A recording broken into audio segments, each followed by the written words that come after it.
Welcome to Oh Brother, a podcast of three brothers trying to figure it all out.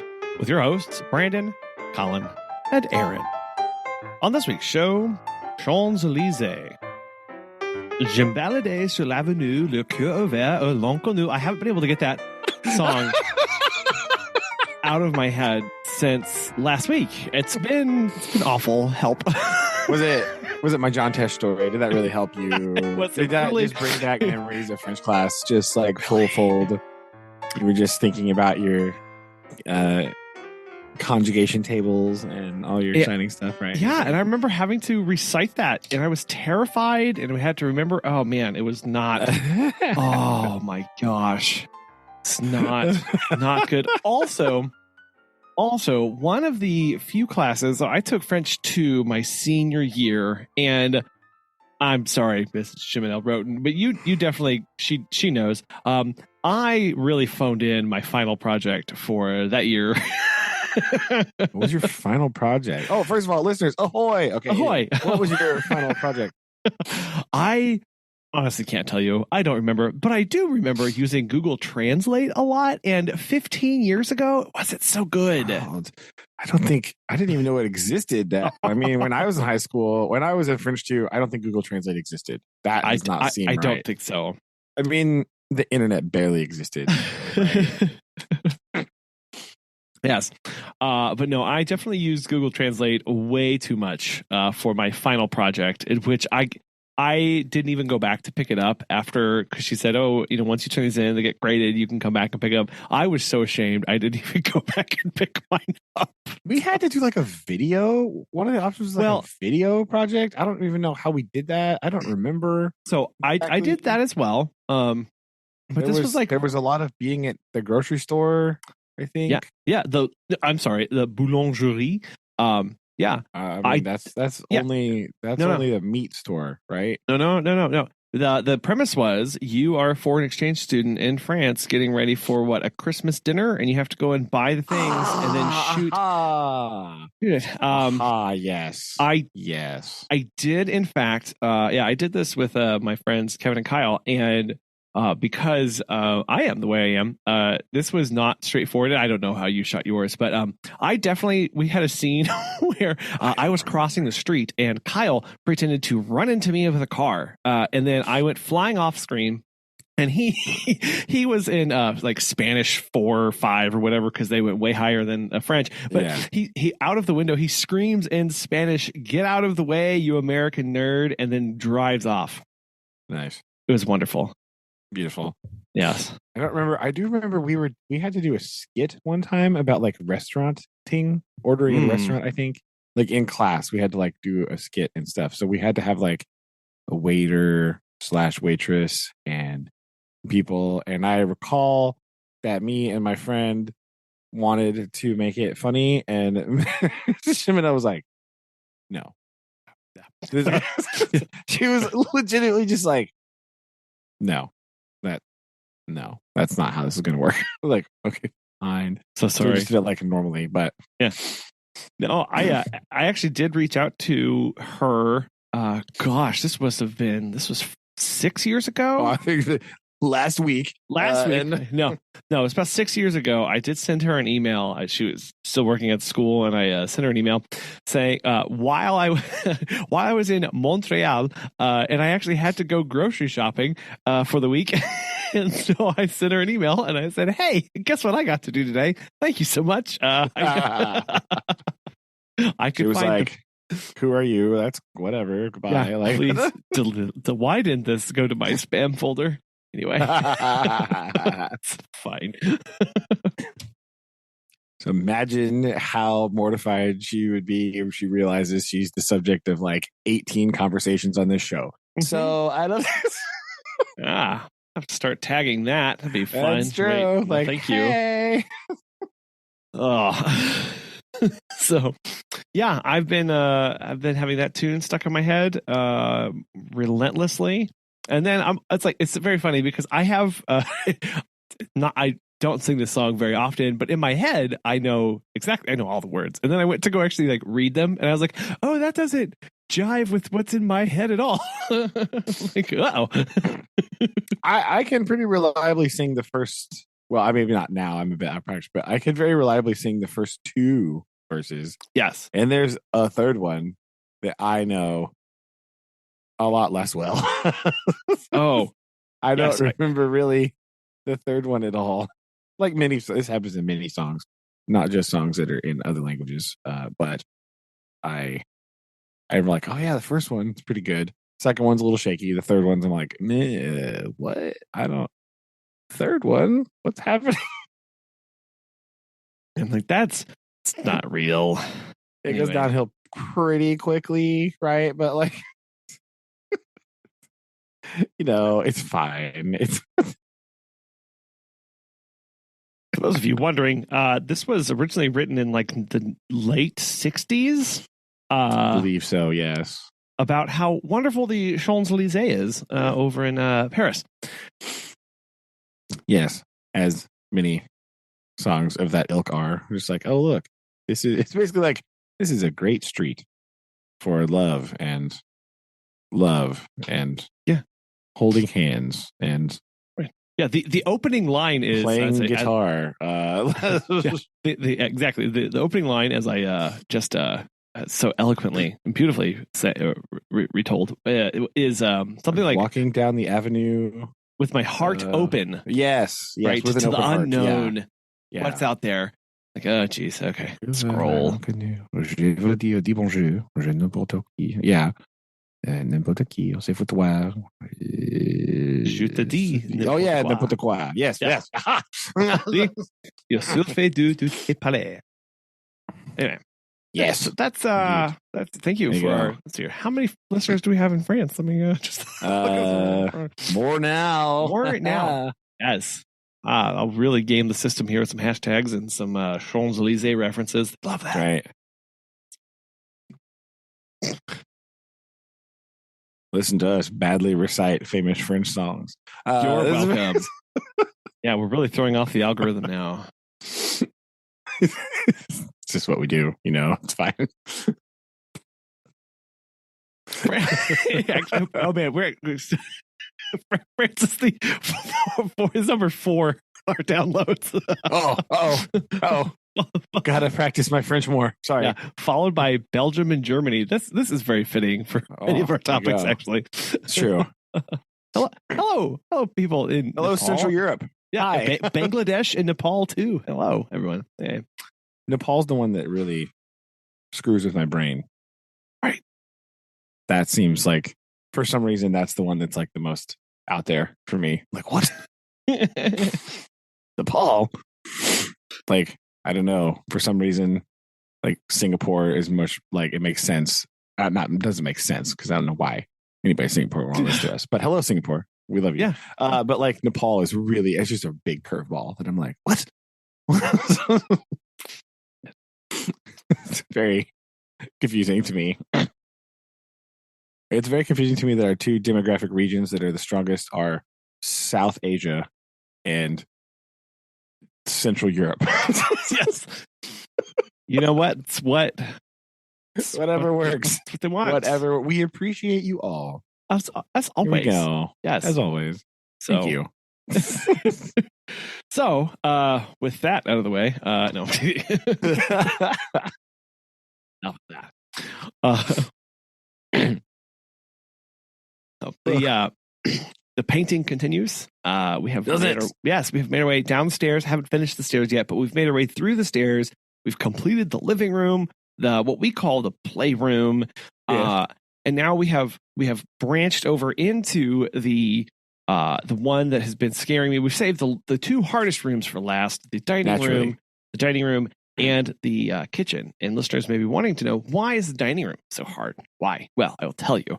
Because not only are the walls painted, but the ceiling is painted as well. And we have big wood beams that are painted a nice bright white. So you can't just repaint the ceiling white because then the beams disappear. So you have to have an accent on the ceiling to highlight the beams, which means that I not only have to coordinate a color in the room. No. You have to coordinate two. I mean, because color. Here we go. Feeding. Here we go. We like to see. So yes, I have to coordinate 2 colors. And if you're wondering what the colors are of the walls, which of course we are.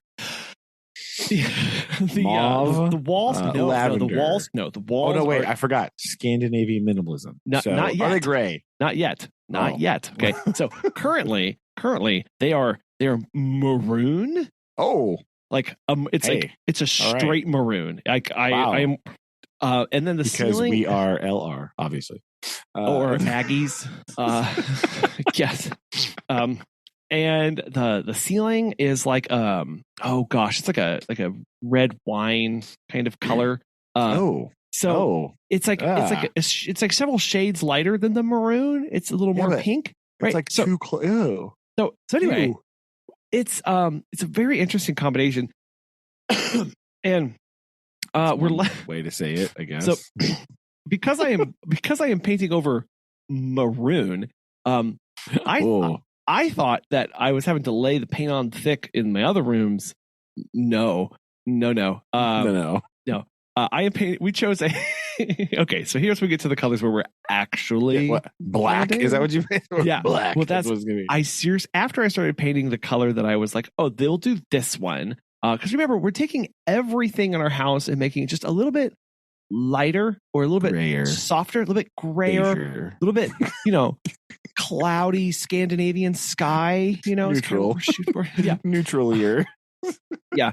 I think on a previous show we had joked about this, but my walls my walls are now going to be grayish. That's the actual I like it. Of them. And so now if you have color that's grayish, what do you paint a ceiling, right? So here's the other aspect of this is that one of the kind of almost grayish, light grayish. A defining feature of this room that I absolutely love is this. We have a massive wool. It's like an antique wool rug in this room, and it is like red and tan and all this stuff. So basically we looked at the rug and we found a very light, basically it's a light pink, kind of like a light rose, that's in the actual rug, and that is going to be our ceiling. So we're going to have this, like, trust me, it sounds really bad, but so far it does sound odd. But I've got a wine colored ceiling now. Like, help. And I can't. I didn't say that wasn't also odd. Like, I know. Just like, what do I do? Because what I would love to do is to paint the ceiling white like normal people, but I don't want to have to scrape and sand the beams of my ceiling to do that. True. That is too far outside of my purview for what I am doing at this moment. Like, no, thank you. There's nothing that can happen to make that worth. So we went with basically a toned down version of the ceiling to still have a little bit of the pinkish lightishness. Okay. And then the gray, it's grayish, and it's anyway, it's interesting. So this room is going to feel massive when we are done, like absolutely gargantuan. It's not going to be maroon. That's going to just be a big improvement, like, already. If we've got our wood floors are antique and they're dark, we've got maroon walls, we've got dark furniture everywhere. It's a very like cigar lounge kind of. Very nice. I liked it, but obviously it's like, well, like I can't go darker. Like then it would be black. Yeah, that's true. So I have to fit with everything else, and this is the one room that I was like, this one's going to be tough. And I started to roll my grayish on the wall, and I was like, welp, I need more paint. Like there goes that. It is. Did we not learn about primer? Did we not learn about this? No, it has the primer in it. That's the thing. You still got to paint another color over that because there's no way that's ever going to do it. So I got to go buy more of my paint. It's fine. Yeah, I think you're probably your best bet is probably going to be to paint it. You have to paint it more than once, right? Yes. So you're just going to have to like throw a coat on there. Yeah. And then paint it. Yeah. I tried right? to do the like, oh, I'm really going to cover it with this one or put it on heavy. That does not work. That's very bad. No, so I'm just like, it's going to be too oppressive. I'm just going to paint and it's going to look really bad. And then I'm going to come back and I'm going to paint again. Yeah. And probably again. Yeah. That's probably the ticket, I think. Yeah.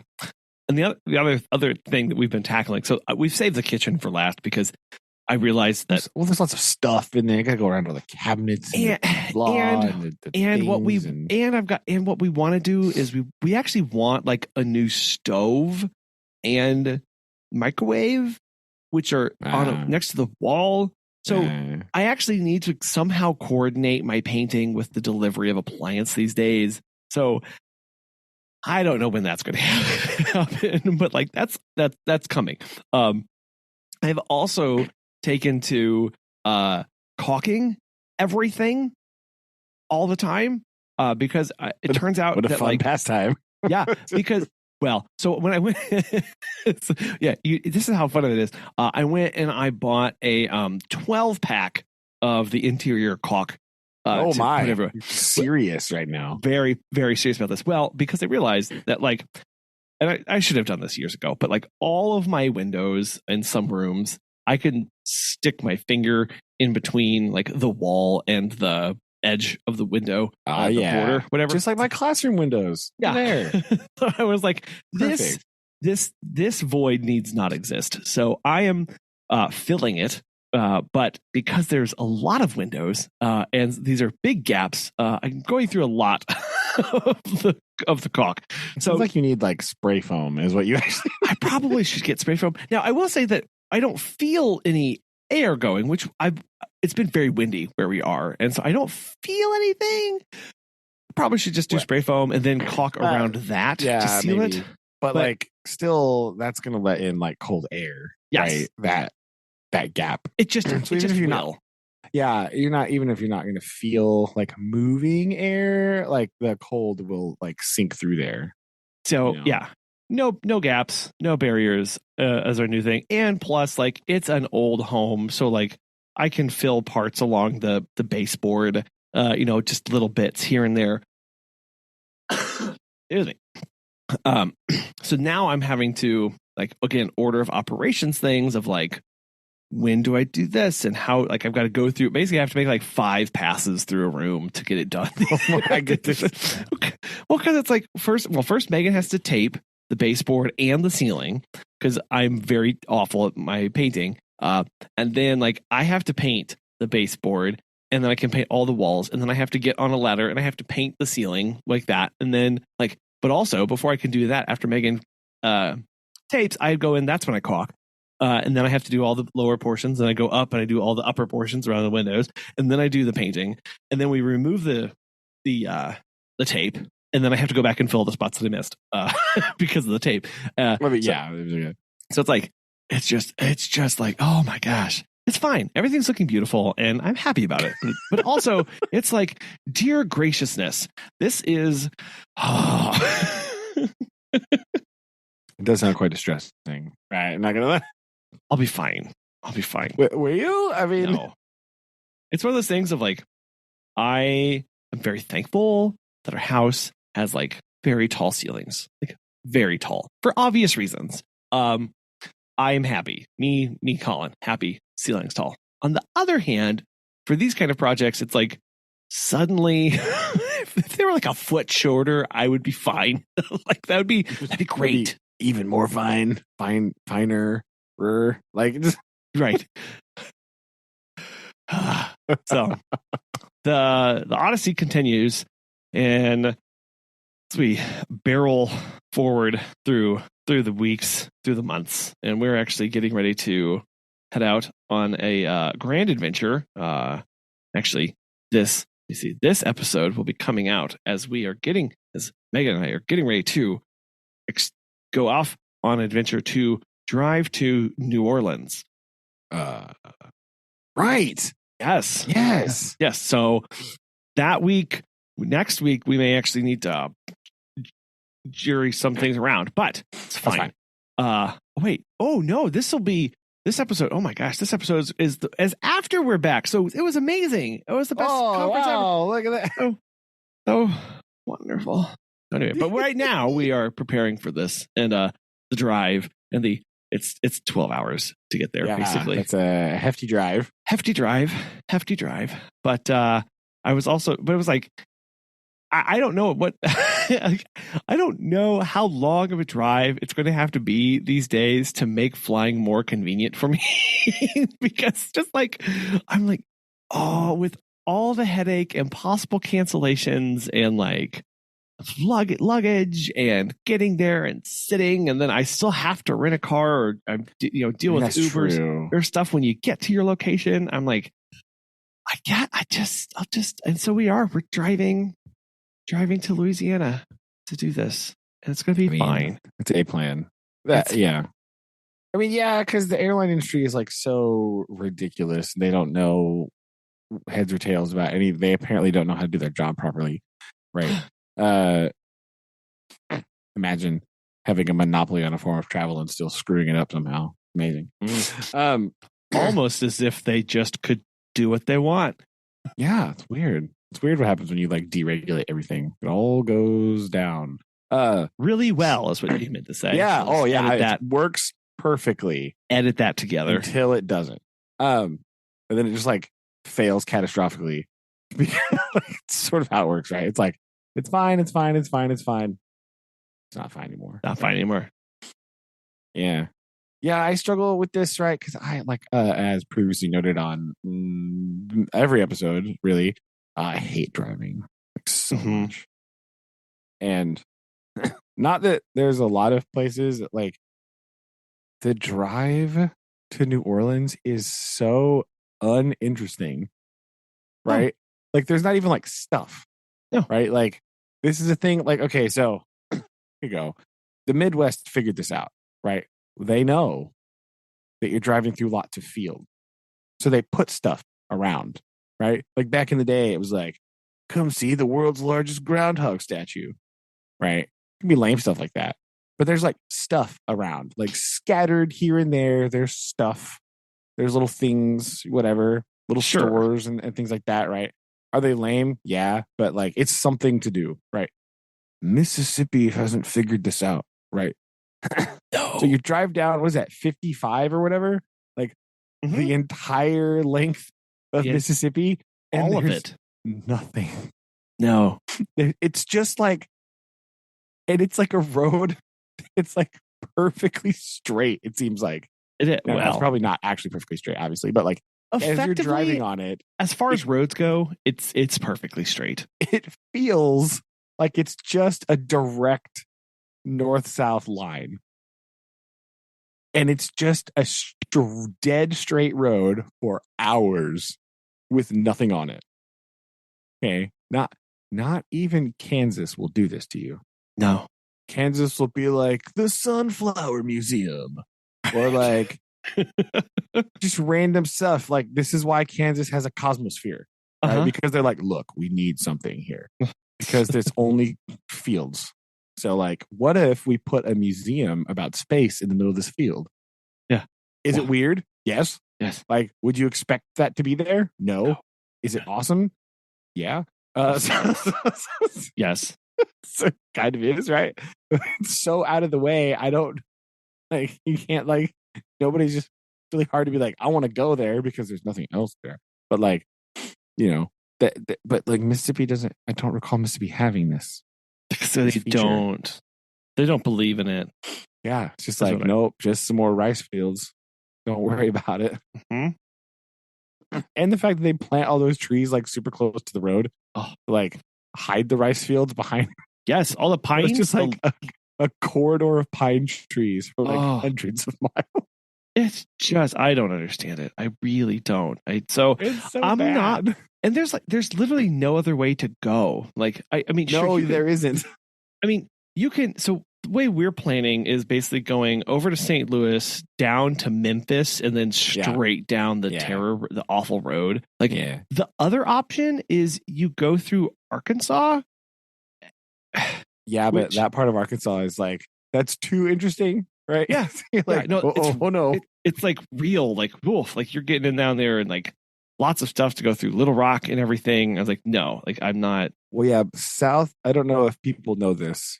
Here's a little tip for people, uh, not who have never been to Arkansas before.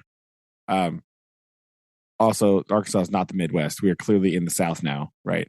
As just see previous episode, demographically just speaking, but like Little Rock, there's not really anything there between Little Rock and the southern border of Arkansas is actually nothing.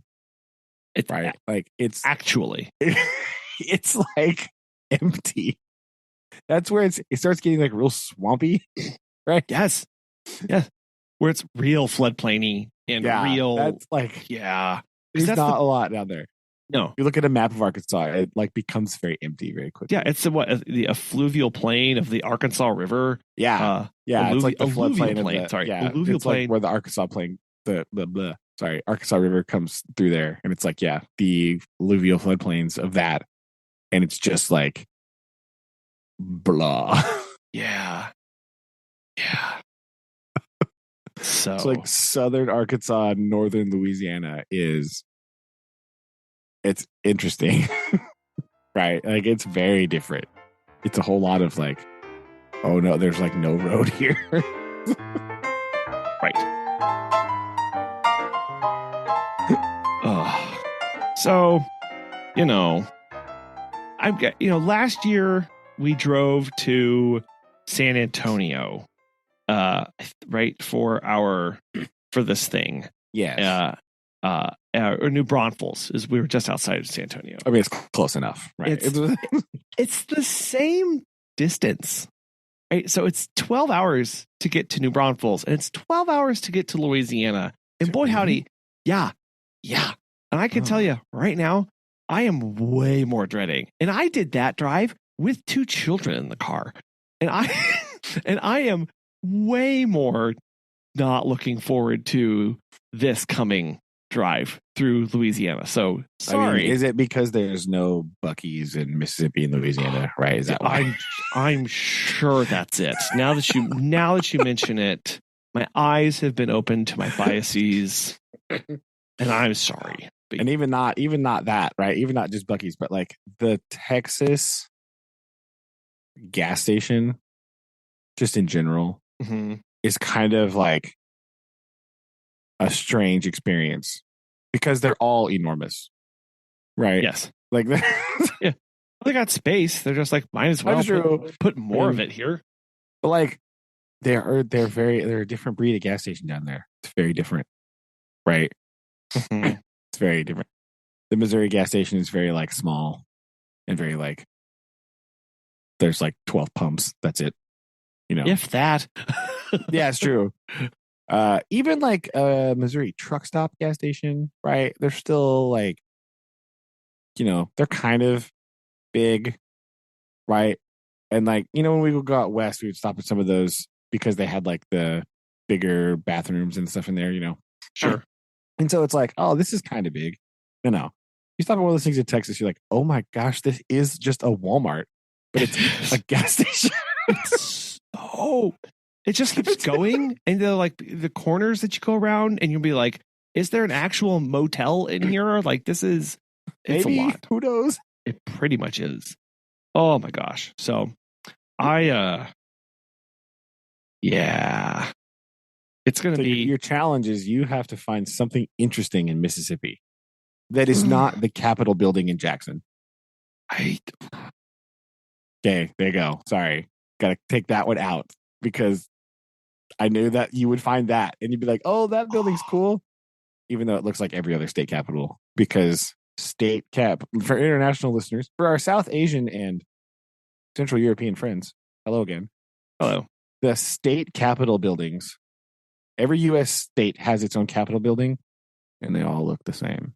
Very unoriginal.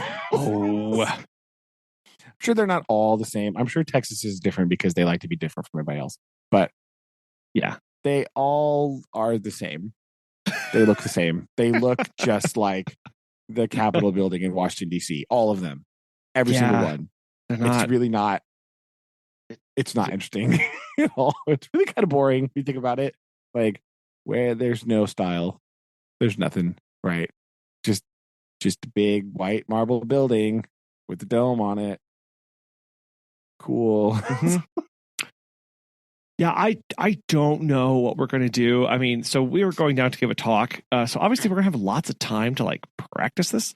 Like True. Like that's going to be a plus. But also I'm like, with the kids, we were focused on entertaining and talking and all this stuff. So yeah, I think I'm going to have to find some things to stop and do and look at to make this. Cause it just like and I don't know, maybe it's just maybe in my brain because I'm so used to the drive to Dallas and I'm familiar with Texas and my only exposure to Mississippi is Interstate 55 and the wonderful place that is.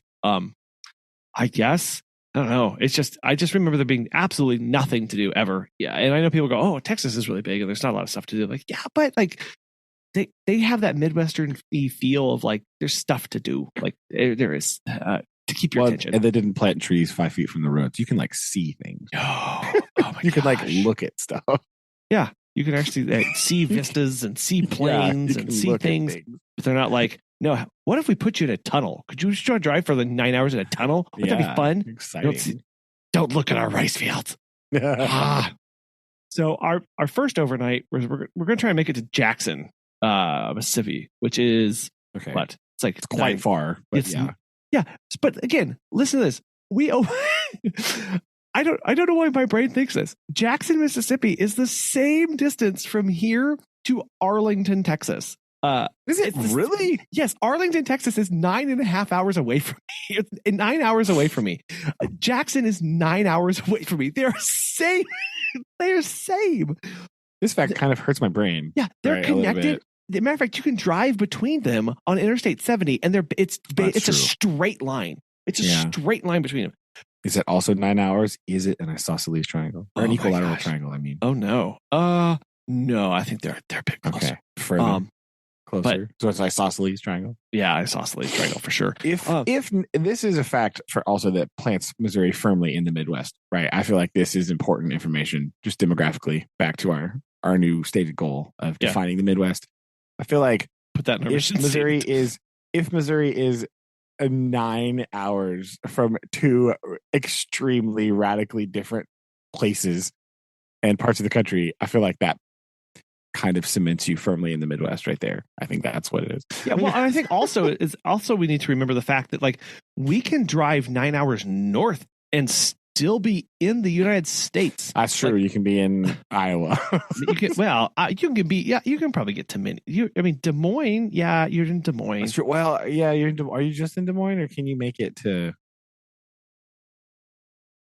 You could probably, let me see here. You might be able to make it to South Dakota. You know what? Actually, I think you can. I think you can get to close to Mitchell, right? Or Minneapolis. You can get to the Corn Palace. Oh yeah, no. Oh gosh, yeah. Des Moines is only 4 hours away. Is it? It feels longer than that. From me. From you. That's true. Me. Yeah. Okay, that's fair. I don't know. Anyway, I'm a good couple hours south of Collin right now, listener. So this is me. Yeah. I could get to Minneapolis in 7.5 hours. I'm still not. I could still go. What's Grand? Wow. Yeah. There's another. Okay, Missouri's officially in the Midwest, closer to Minneapolis than New Orleans. Boom. Yeah. There you go. Yeah, I can get to Grand Forks. Okay, Grand Forks, North Dakota is 11 hours away from me. I'm going to talk about a place where there's not a lot. Grand Forks. Is that on 29 still? Grand Forks. Yes, it is on the entire way. Yeah. Oh yeah, I know. I've driven I-29 north. Yeah. To the Canadian border. Yeah. It goes all the way to Winnipeg technically. But boy howdy. But even North Dakota, right? Like on the North-South Dakota border, they're like, hey, here's a big gas station / casino for you. Yeah. Boom. Throw this out there for you, weary traveler. Not a lot else. You can see a lot of corn. See. Oh boy. Yeah. Yeah. So that's it. There you go. I rest my case. It's 11 hours to get to Grand Forks. It's 12 hours to get to Jackson or Arlington or New Braunfels or whatever, or sorry, New Orleans. And you don't even get out of you're still in the country. So yeah, I think our German listeners just went, ouch. Yeah. It's just 12 hours of straight driving and I don't even get to anything exciting. Sorry, people, and whatever. So that's it's like over 12 hours to get to the Canadian border. Yeah. Right. It is. Because that's when we drove that was like well, I can't imagine that last push from Grand Forks to the border. Like it's a little rough. That must be brutal. It is. It's empty. God. It's so empty. Like the northern plains. Oh, yes. Man, people say that Kansas is empty, right? And it is, but that northern North Dakota, man, there's actually nothing. Oh my gosh. It's crazy. Yeah. This is wild. This is kind of hurting my brain now. Just putting some of these distances and stuff in, realizing that I'm like Denver. Denver for me is only 9 hours and 45 minutes away. Putting this into context. Really? Yes. I can get to Denver in 9 hours and 45 minutes. That seems wrong. Yeah. That's the same distance from me to Arlington, Texas, which seems a million miles away. In Denver, which also seems at least a 2-day drive. Right. Like that is. Well, that's because we used to do it in 2 days. But again, that's from Dad's house, though. Right. Yes. So that's a little. You do have you're a bit closer to I-70. Right? I am. I do have that direct access. It takes me from my house. It takes me a good 2.5 hours to get to Kansas City. Yeah. So I mean, like, you got to jump on me there. Yeah. Okay. A little farther away from me, but still. So things we have learned today. Collin can drive to either basically, let's say, Austin, Texas, New Orleans. Those are both 12 hours away.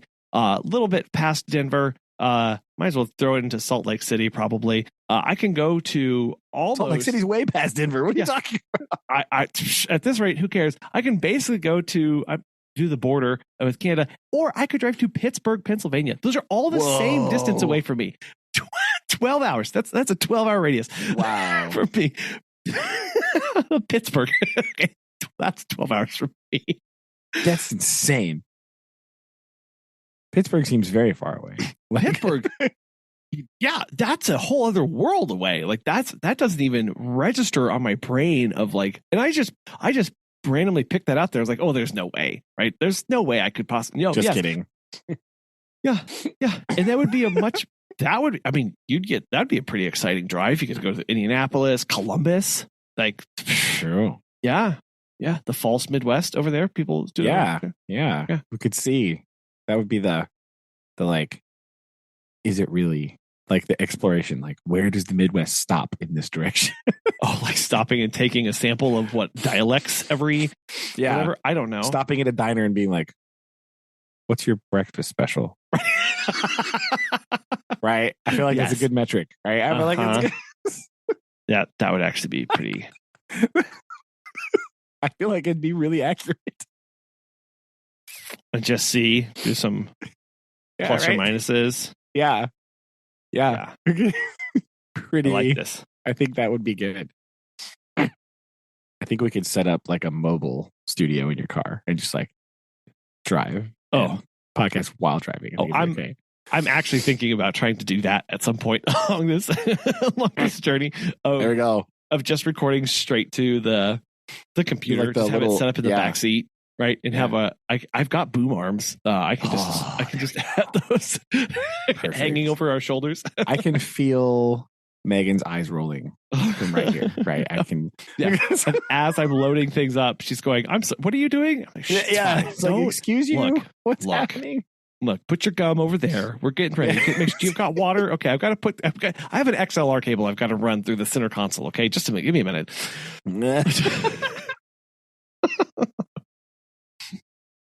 So yeah, this is going to be, I like adventures. Like, so I'm ready for this. I'm super excited about this. And if you'll give me one moment, my young son is crying. Bye bye. Okay. So this trip will be interesting, to see how this goes. And, I don't know. I like road trips. I think they're always something that's can be fun and exciting. It's true. So it's possible. Not always. It's not always the reality, right? Like, no. And so we're starting to prepare our staff for us. We have been preparing of like, hey, we're going to be out of pocket. Like we're going to this conference thing. And so that's been a whole other trying to get everything, settled. Cause right now, like I'm the backup in case something goes off the rails.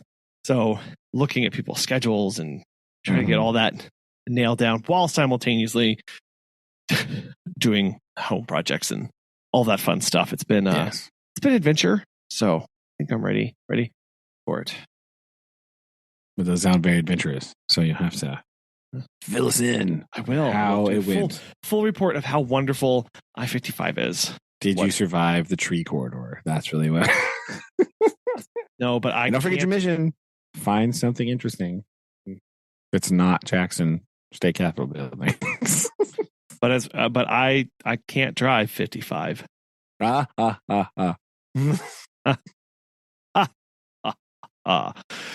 about that. I'll be seeing myself out.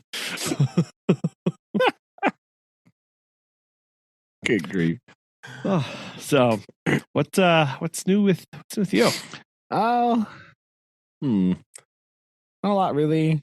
Just sort of existing in this weird time that is like third quarter at school, because it's like, okay, well, we're just like doing stuff, but then like it's not quite testing time yet, and it's not like, it's just sort of like it's always a weird doldrumy time. Third quarter doldrums. Yeah, it's kind of like third quarter doldrums, right? Like nothing's really going on.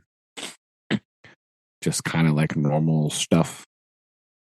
So that's just kind of doing that.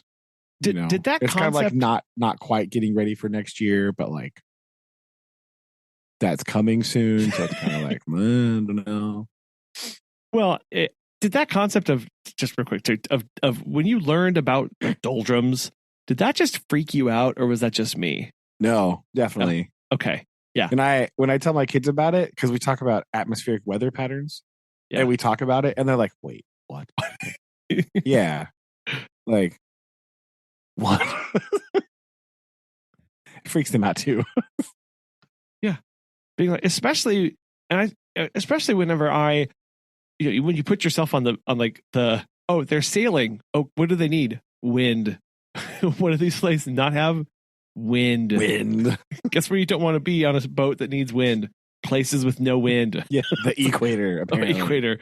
Oh my gosh! It's just how terrifying of just being stuck and nothingness going on, and yeah, on a boat for days, like scurvy and like wormy bread. Yum. So yeah, that always. Oh, I never liked that. I don't like thinking about that. Good. That's not just me, but you have wind. It's just, not as much wind in your sails as pushing through the third quarter, because it is hard when you have anticipation for like things that are coming up, and like that's where your excitement is, which makes all of the here and now stuff just take forever. Yeah, that's kind of like, it's all because like in this time of the year in a school, right, you're starting to like, well, the administration, like not me, because I don't think on this, but they're like starting to think and plan about like next year things, right?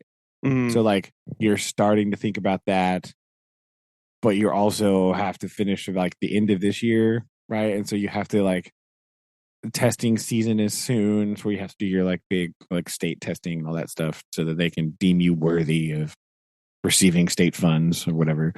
So like you have to kind of, it's just this weird, like, in between where you're just like, okay, well, I don't really, I'm not ready to get ready for next year because I still have to do this stuff, but it's also not time for this other stuff. So yeah, it just feels very doldrumy.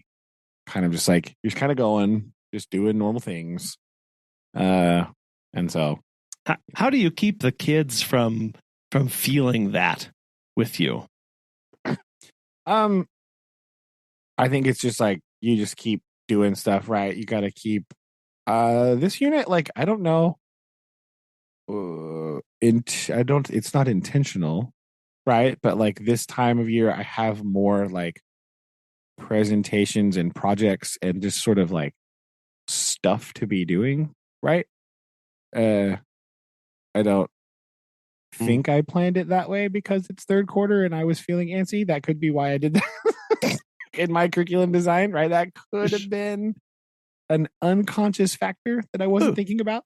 Who knows? But like in science, we have like two pretty good presentations, just like back to back, right? Like do one and then like a couple days of downtime, and then there's another one, right? Kind of like just kind of keeping moving forward, something to kind of drive forward and like focus on, right? Focus on that. Have some tasks to do, mix it up a little bit, right? Get them doing stuff, right? Because our next one is like a demonstration, right? So they have to like model stuff for the class. So that's, get them up, focusing on that. That's fun. So just kind of like that. Just try to make sure you're still doing stuff, right? Try not to get bogged down in like, oh, we're just going to read another chapter.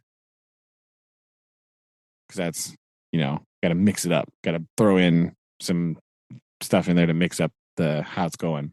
That helps me, right? To keep being interested in and figuring out what to do. And I think it helps the kids because they're not just doing like the same thing every day, mix it up, do different things, that kind of stuff. I think it helps get through this time where it's just kind of, it does feel just kind of like, it's like the I-55 of school corridors, right? It's like, there we go. See that tie back in. So that's just what we're doing. Just kind of focusing on that. So not a lot of excitement there. I was going to have for you another installment of Brandon Watches Weird Things on Amazon, but I don't like the show I was watching. So no, I have a sort of review, right? So it's not okay. So I have a 2-episode review of, what's it called? I don't even remember the name of the dang show. Nice. So weird. Give me a minute. Outer Range, I believe. Yes. Right. So it's just like kind of Western-y thing, right? But space, maybe? Well, yeah. So it's like got some sci-fi element to it that I can't really figure out in the first 2 episodes. It's weird. Okay. It's got Josh Brolin in it, right? So he's like really broody and like he's like quiet old rancher guy. So he talks like, yeah. And that's it, right? So it's like, perfect. Easy just to not a lot of expressivity right here. And so the first 2 episodes are not interesting. Oh no. Right? Like there's like, I mean, it's like a little bit mysterious, but also it's just like really sloggy. Right? And the show is like really dark. Like nobody turned on a light. Like at all. So it's like Wyoming ranch, right? And a lot of it's at nighttime. And I guess the director of photography was like, we want realism, right? Somebody read too many comments on the internet of people being like, bro, why this isn't even like, there's people complaining in movies. They're like, oh, this is supposed to be at night, but I can see everything. Like, yeah, because seeing a movie or a TV show is the point, right? watch this like black screen and like see a vague outline of a dude in a field. Like, not really very cool. So I couldn't motivate myself to keep watching it because it was so uninteresting. Well, and shocking. So I just looked up the premise of this because I like to see like how in these summaries, kind of like where's the emphasis placed. Yeah. And I will read you this premise right now. Royal Abbott is a Wyoming rancher who is fighting for his land and family. He discovers a mysterious black void in the pasture after the arrival of Autumn, a drifter with a connection to Abbott's ranch. While the Abbott family copes with the disappearance of their daughter-in-law, Rebecca, they are pushed further to the brink when a rival family, the Tillersons, try to take over their land. To me, the fact that a mysterious black void is the second sentence and nothing is like, it's just thrown in there, and now it's just like family strife, that seems very confusing. And yes, why? Like, it is when you watch it, because he finds this thing in the field and it's literally just a hole. It's like really big. Right? It's like a house size circular hole. That's it. And it's just like, it appears, but he like kicks some rocks in it, right? Does the old kick the rock in it, listens. Literally what I was picturing he did. He walked up. He does that? Was there a camera angle from inside the hole looking up so you see his face peek over the edge and he kicks some rocks into the top of it? It's the other way around. It's above the hole looking down. Oh, okay. So see, I had a 50-50 shot there. I went with one. I think there might be one from inside at some point. You like see him peek over the edge, maybe? Yeah. I think that might be right. Okay. See, I have. Huh. And you're not. So was it just because it was so obtuse in nature, or just it didn't know what it was trying to be, or what? How would you? I feel like a little bit of both, right? I feel like a little bit of both. I feel like it is very obtuse because it's like, oh, we're not going to tell you. We're going to keep it mysterious. But you're like, okay, well, it's kind of just like boring. Like the weird lady like sees it too, right? And then she just like starts spouting off a whole bunch of like weird nonsense. She like references like Kronos and like a bunch of weird like Greek stuff. And I'm like, what? What are you talking about, lady? Like, someone found a Wikipedia page and went, we can talk about this. Oh, it'd be so cool, man. Yeah, that's what it feels like, right? And it's like mysterious, but it's not intriguing. Right? There's not enough from the 2 episodes that I watched. Like, there's not enough for me to be like, oh my gosh, what's this mean? Like, it's just like, okay. And that's it, right? It's just, it's sort of, it's just not very intriguing, right? It's not interesting. I don't know. I didn't like it. So probably not going to finish that. But who knows? But there's your 2-episode review of Open Range or Outer Range or whatever. Open Range. Open Range is a different movie. I think that's definitely a Western. That one might have Kevin Costner in it. That's true. Duvall. Is that Duvall? Yes. Good movie. You should watch that one instead. Okay, you heard it here first. Open Range gets a 79% on Rotten Tomatoes. See, there you go. Can't really go wrong with Robert Duvall, right? Like, no, it's not. Of course, I can't really think of too many Robert Duvall movies, but I'm just seeing.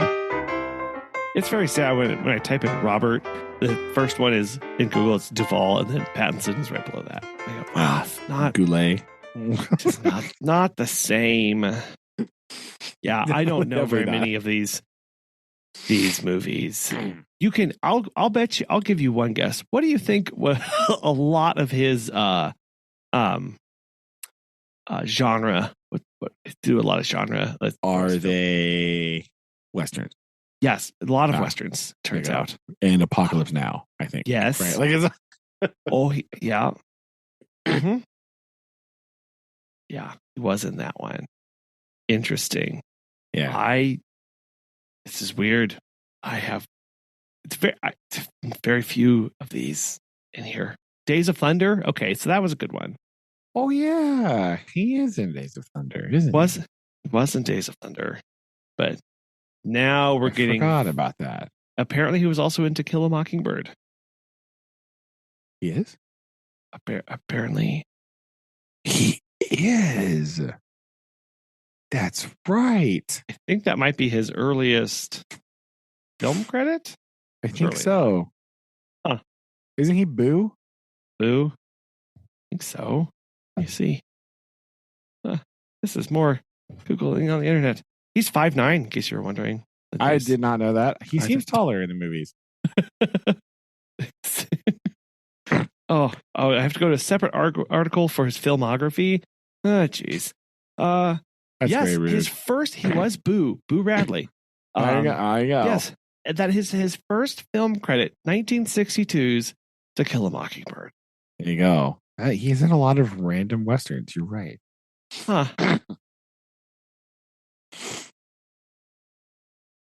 Huh. Yeah, I haven't seen any of these at all. No. And he's also just like a random dude in a lot of the westerns. Like he's not like the guy. Right? He's just like also there. Yes. And he's continued to work quite a lot. He's in Joe Kidd. That's right. Huh. Sorry. Sorry. Fine. I like that movie. I figured that. Yeah, he's continuing to put out quite a lot. That's very interesting. Okay. Yeah, who knew? Robert Duvall, such a varied body of work. Not me. True. Yeah, he is 92, and he's currently filming a movie. Is he really? 92? Yes, he's currently filming something called, hold on, The Plowman. The Plowman. Is it a Western? I have no idea. I don't know. Let's see here. Oh yeah, he's also in the remake of Gone in 60 Seconds with Nicolas Cage. Oh. Which is secretly a guilty pleasure movie of mine. Because is that movie good? No. No, it is not. No. Will I watch that movie if it's on? Absolutely. The Plowman is starring Robert Duvall at 92, and yes, it is a Western. Sweet. Yes. There you go. Goodness. That's nuts. So very, very odd. So, who knew that Robert Duvall was in this many movies? I did not. What is this movie? I don't know. There's a lot of these screenshots. I'm like, that looks familiar. What is that? And then it won't tell me. I like that. That's my favorite. When it's like, here's a screenshot of him in this movie. Like, oh, I wonder what movie that is. Nope. Not going to tell you, loser. And back out. Back out. Right. Yeah. You'll never know now. I bet that's him in The Godfather. Yeah. That's probably what that is. I forgot he was in that until I just saw this list. Boom. There you go. So you should watch a Robert Duvall movie instead of watching this out of range thing. So well, add it to the list. Yeah. Other than that, I've just been kind of hanging out. We had some friends over the other day. We had some board game action, board game night. There we go. What specific board games? Now, that is a good question. I don't actually know the names of them because I've never played them before ever. One of them was like a trivia game. Right? So that was kind of cool. That was fun. And the other one was like, I don't really know how to describe it. It was like so the premise of the game, I'll describe the premise of the game to you. So you got a little card thing. You had to write answers down on it. Uh-huh. And they asked you just like, there was just like a bunch of really crazy questions, right? And you had to write down what you thought the other response was. One of them was like, how many pounds of manure does an elephant produce per day? There you go. And you just have to write down your Oh, guess, right? And so which, everybody writes down their guess and you put them in order. And then you bet these little chips on who you think is the closest without going over, right? So oh, price is right rules. interesting. And there's like the game board thing has like odds. So like if you pick this, because you put them in order from like ascending order, right? All the numbers that you write, because all the answers are some number or a percentage, right? And so you put them in ascending order, and all the spots on the game board have like odds, like 3-1, 4-1, 2-1, whatever. And so based on where you bet, you get little chips, like fake, like poker chip looking things, as points for getting correct or betting on the correct answer.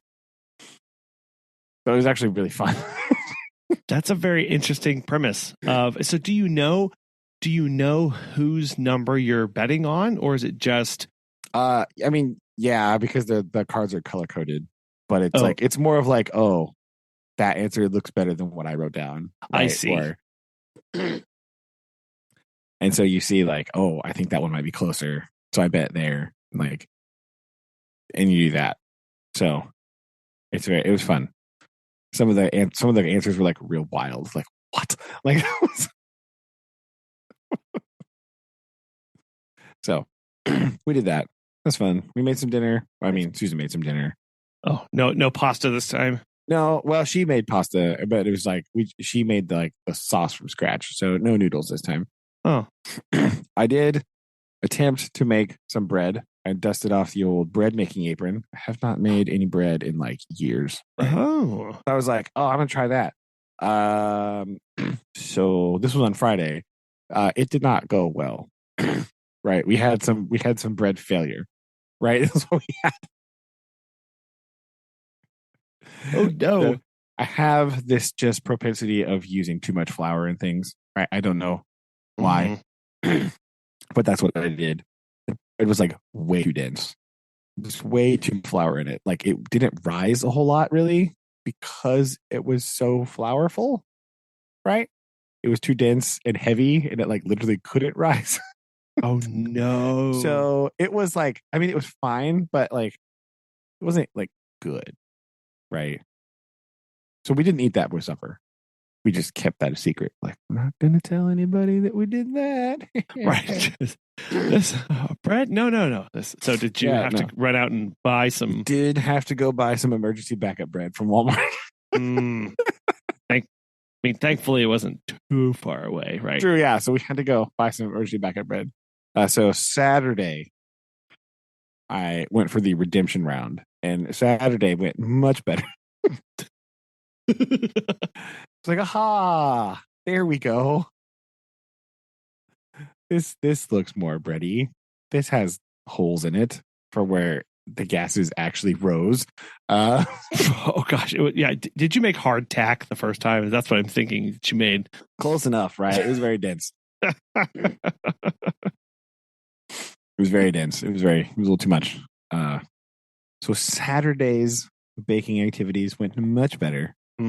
Much better, right? So we did experiment mode. I just did things backwards, and it worked better that way. So there we go. In order to keep myself from using too much flour, your general rule of thumb is you add like flour and then you put your wet ingredients into that. Yeah. Right. So I didn't do that. I took my yeasty water and threw it in a bowl and then like gradually added flour as I mixed it until it got to a consistency that looked much better than what I had the day before. Oh my gosh. That's what I did. I did it backwards. It worked, but it turned out much better. So, hey, for experimentation purposes, that was the ticket right there. Literally whatever works. Yeah. Well, it was much better. So, can't really argue with the results actually working. So turns out, yeah. Turns out when they work, it's actually better. You can like eat it and everything. As wild. That's what it's want to do. Yeah, crazy, right? I too made bread recently, although Well, hey. I cheated and I used a bread machine. So It's not I cheating. That's just another way to make bread. That's fine. I what we were in the habit of because for obvious reasons we go through a lot of bread, aka peanut butter and jelly sandwiches at my house. I mostly me, I eat them all. But I got into it for a while where I was making like basically like a loaf of bread a week, or more frequently, depending on what we're doing. Then we just got busy and got out of that. So that's something that I'm trying to get back into of like Saturday or Sunday, it's bread day, and we're going to get it made and we're going to have bread for the week. So Nice. yeah, it's like it. I like it a lot. It makes me feel all home steady when I push a button and it makes bread for me. It's like, yeah, this is how they did it in Little House on the Prairie for sure. I'm ready. What you got to do to make you feel better, right, is when you are doing it by hand, you have to start developing the gluten in the bread. So you just like sort of grab it and you just like whack it on the counter really hard. Sure. You just sort of like throw it down. It's like, bam. Yeah, there we go. So it's a form of therapy. That's what I'm hearing. Nice. Okay. Yes, it was better. Well, it was also me testing the dough. Like, is this still sticky? Yes. Okay, good. That's what I need. I don't need it to be too hard. Yeah, too hard. It was like tearing, right? You want it to still be like, yeah. So way too much flour. I don't know why I do this all the time. It's very strange, but I do. Put too much flour in everything. Don't know why. It's very odd. So very, very addictive, I think. Good. I don't know. I don't know really. I don't really know why. I don't know how this happens. Right. So yeah. Nice. Yeah, we baked a little bit more. I did bread. Lillian is on a big kick to bake. She would love to bake every day. But so we baked more cookies today and banana nut muffins. The walnuts. Nice. I don't know. Do you like walnuts in your banana bread? Don't. You don't. Okay. I don't like walnuts in anything. Oh, there's something about the taste of a walnut that really don't like it. It's very like acrid, right? Is that the right word? Sure. Right. It's just very weird thing. And I think part of that is like I just never ate them ever. Like ever. And like I never knew anybody that used walnuts in cooking until I met Susan and her mother did this. Right? And she made chocolate chip cookies one time. And I bit into one and it was like, what is this? Oh, she put walnuts in chocolate chip cookies. And I was like, whoa. Yeah. Bleh. How did that? Right. No. What are you doing? What has happened? So I was a very surprised walnut show up there. So I didn't love that. Didn't really like it. See, I don't really like walnuts. It's one of the only nuts that I don't like. I just don't like it. I don't know what it is about it. There's something about the taste is just too much. I don't know. But I'm glad you enjoy them in your banana bread. Yes. We now have come to expect them. Plus, it is the smashing of the walnuts is great stress reliever. And that's true. Every time we do that, I'm reminded of do you remember the little grinder thing that Mimi had for walnuts? It was a glass shaped kind of like a pear. It had a metal top and it had a little twist thing on the side. It had the little grindy, like really I do remember that. Really primitive, like shredders almost. It looked like a key, right? Yeah, and you tipped it upside down like a salt shaker, and then you ground it, and they like fell through the slats or whatever. Oh yeah, like I do remember that. She didn't put walnuts in there, did she? Or pecans or whatever because she peanuts. Peanuts on it for like ice cream, maybe. Yeah, well, when she would make her, Yes, for peanuts. Or Yeah. I think maybe she never used walnuts. But anyway, I just don't know. remember this thing, and I don't know, like, again, it's like, what random things. I think about that thing. every time we get out the walnuts. My brain, I'm starting to get to the point where I've started to say the phrase, well, you know, Mimi, about 19 times. And I have to catch myself because Megan knows all about this thing. I've talked about it before. I don't need to tell her any more about this object. And every time we got the walnuts, my brain just starts to say, well, you know, Mimi. Like, no. So I wish I really, this is another reason to go to antique stores, is to find like this thing. Because I forgot about that thing. Yes, it was so cool. Does Dad still have it somewhere in the garage? Or did we get rid of that a long time ago? I don't. I would. That's probably something that nobody thought about keeping, because I didn't remember it even existed until just right now. Yeah, it's very. That's wild. You know what I was thinking about too the other day was that I didn't that weird like ice cream dessert thing she used to make. You remember that? Yeah, that had eggs in the chocolate. Do you remember that? I don't remember that. I remember it had like peanuts and ice cream in it.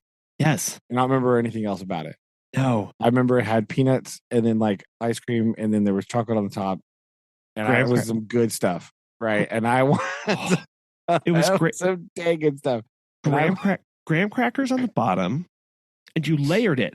And because you had to buy her cheat was you bought the square cartons with the paper sides, the paper cartons, and then you just cut the ice cream, right? You just cut the ice cream, yes, into slices, and then you could layer them out. Laid it on the, and then you let it melt a little bit, and it fills in the gaps. It was graham crackers on the bottom. Oh, with peanuts on the top on the chocolate. Then I know there's peanuts in there somewhere. I thought it was like graham cracker, and then I thought the chocolate and the peanuts were on the bottom, and then you put the ice cream on the top. Was it? And you layered it. I thought it was the other way around. Oh, okay. Well, I don't remember. This is what I was just thinking about it the other day. Oh, it was so good. Yeah. It was really good. I know she had a recipe for that. I know she did. And I think Dad has that. Yeah, we have the recipe book somewhere. We need to find that. We need to make some of that stuff. That's good stuff. Okay, so next family get together, we're making pasta. We're making this ice cream thing. Man. There we go. Like we're buying everything. We're not leaving for 3 days. We're just going to eat homemade pasta and ice cream. That's true. Okay, dessert cake thing. I don't remember what she called it even. No. I think she might have just called it ice cream dessert, actually, not thinking about it. That sounds like something. You just make it in that pan, that one like kind of janky pan, and just like throw it in the freezer. Right? She had one pan that she would make. Yeah, yes. That big, just like 9x13 pan. It was like kind of sus looking, right? It's like, is this lead? I don't know. Just throw it in there. It's fine. It was me. Nobody. Gonna be just fine. Don't worry about it. Yeah. But I was thinking about that today. I was like, man, I kind of want some of that. What the heck is that called? I didn't remember how to make it. I think I made it one time for like a home ec class. We had to bring in a recipe or make something at home and bring it in for the class to do. And I remember I made that, and that's the only time I made it. And that would have been a very long time ago. Then it was in middle school. Yeah, it's definitely in middle school. So there you go. Oh, dang. Well, that's wild. Yeah. Now I'm hungry and it's 10 o'clock. So yeah, gotta go. My bad. Drink some water. Something. We had some. Real quick before we go, we had some. I got some leftover chicken curry in the fridge there. Oh, because we made some. Susan again made some chicken curry with some stuff that we got from the Asian market, some like curry powdery thing. Yeah. It's amazing. Okay. It's so good. It's real good. Is it? Okay, is it? We just made like chicken curry and rice, and like, oh my gosh, what in the world?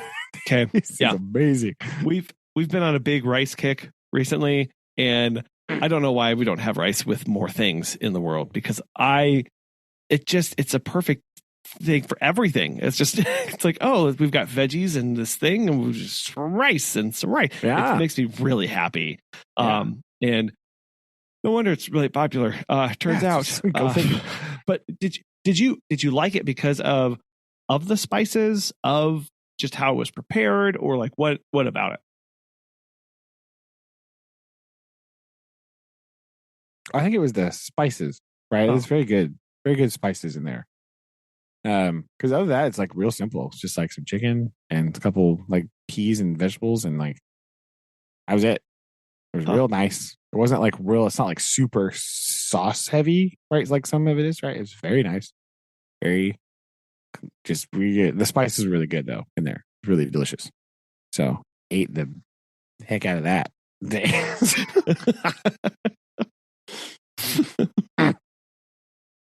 So that was good. Okay. Well, sounds like we're building a menu for our next. I think so. Okay. This is good. We've got pasta, we've got chicken curry, we've got ice cream. Not to mention we have to complete the faux mission, right? That's the yes. Oh my gosh. Okay. So listeners, we were thwarted at every turn. It was so sad. Mostly, okay, if we're being honest, mostly because we were trying to do this mission at like 7:00 at night. But besides on New Year's, when everything's closed, we forgot that people close things on New Year's. Bad. Because we are in the Midwest, everything also closes at like 8:30. Right. Oh, this is the other problem.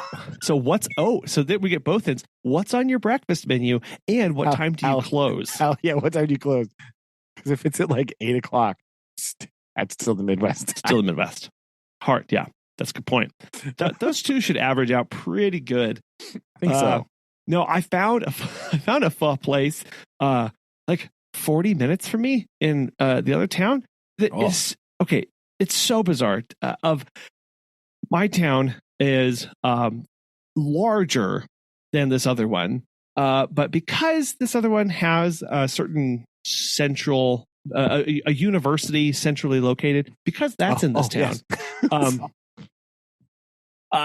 it changes the entire feel of the town, and it's very interesting to see the impact that a university has on the amenities that are in a town, and how things are kept up and how things are ran, and what their priorities are. Our town is very much a blue collar town, like very much. And this other town, not so much. So like we're driving around and I was like, there's a pho place. Like that's, so I have one tantalizingly close. But that was just a very, we were driving around just noticing these differences and pointing them out. Like, it feels so weird. It's a much smaller town, but because of the university, it has all these things. It's very, that's very interesting. It's also like the demographics of just who's living there, right? Oh, yeah. Changes some things, right? And just that kind of stuff. But like, that's what we have down 20 minutes away down in like Cassville area. There's like a restaurant that serves like Thai food, right? It's like really good.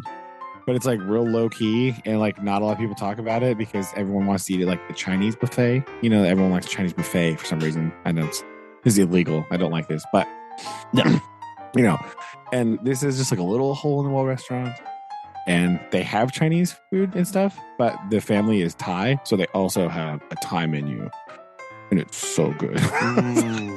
Oh my gosh! I think I talked about this on here before too. It's so amazing. Just want Thai fried rice is all. I just don't eat piles of it, right? Like, oh my gosh, it's so amazing, so good. But it's just like this very like secret thing, right? Like, oh, secret Thai food, man. There we go, bam. Well, now I'm really hungry. So yeah, sorry. Thanks. Drink your water. Have some tea. Go. Have some tea. Yeah, some raspberry leaf tea. That's I had some chamomile tea while we were recording. Nice. Okay. Well, look at you being ahead of the game. Yeah. You're good.